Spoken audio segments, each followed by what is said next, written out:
Morning, Stephen. How are you this morning? Very well. The anecdotal evidence would suggest otherwise. I mean, we're seeing auction rates at the lowest they've been in ages, and investors sitting back, just waiting to see what's going to happen.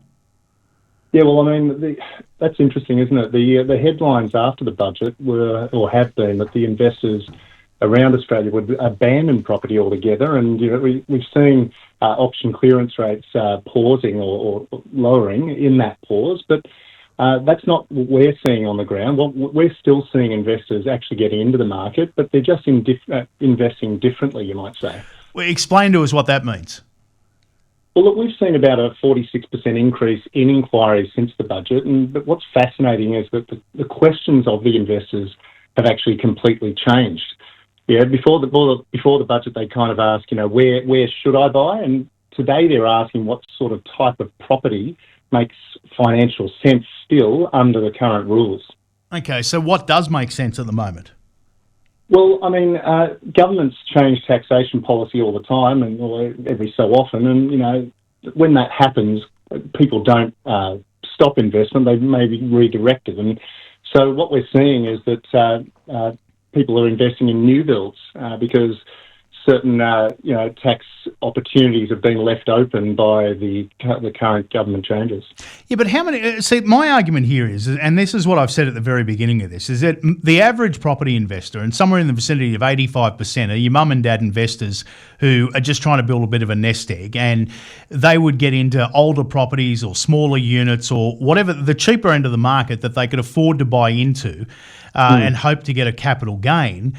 Those kind of investors can't afford to buy a new build at the moment. So who are these investors that are buying new builds?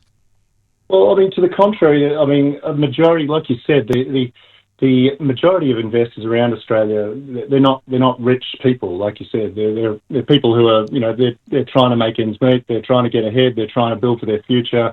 They don't have 10, 15 investments. They have one or two, potentially maybe three. There's one less than 1% of Australians have more than three investments. Yeah. So when you look at new residential investment, it's people around the $650 through to about $800,000 range. New residential construction still carries the incentives that have always existed and still remain, like depreciation, tax duty savings where that's applicable, negative gearing, and also the current CGT treatment. These aren't new incentives. These have been part of the Australian taxation system for years.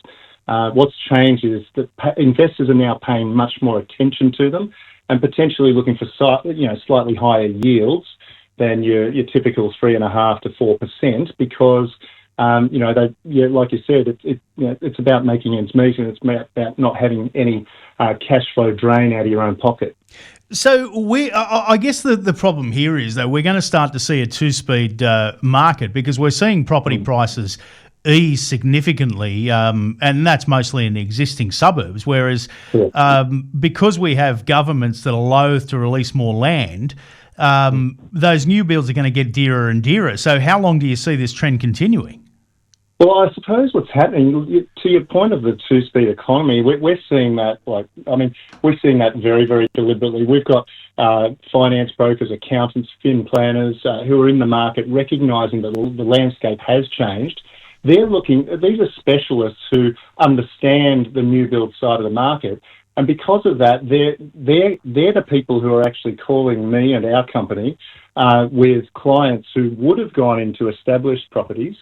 And we're probably going to see, regrettably, the first home buyers being squeezed out, not completely out of the market, but the price will be increasing on them, and yields are likely to increase. Therefore, rents are likely to increase, and it might actually have the opposite effect in the new build market than what the government intended for new home buyers, at least. It certainly will add to housing supply, that's for sure. And therein lies the problem. Andre, really good to get your insights this morning. All right.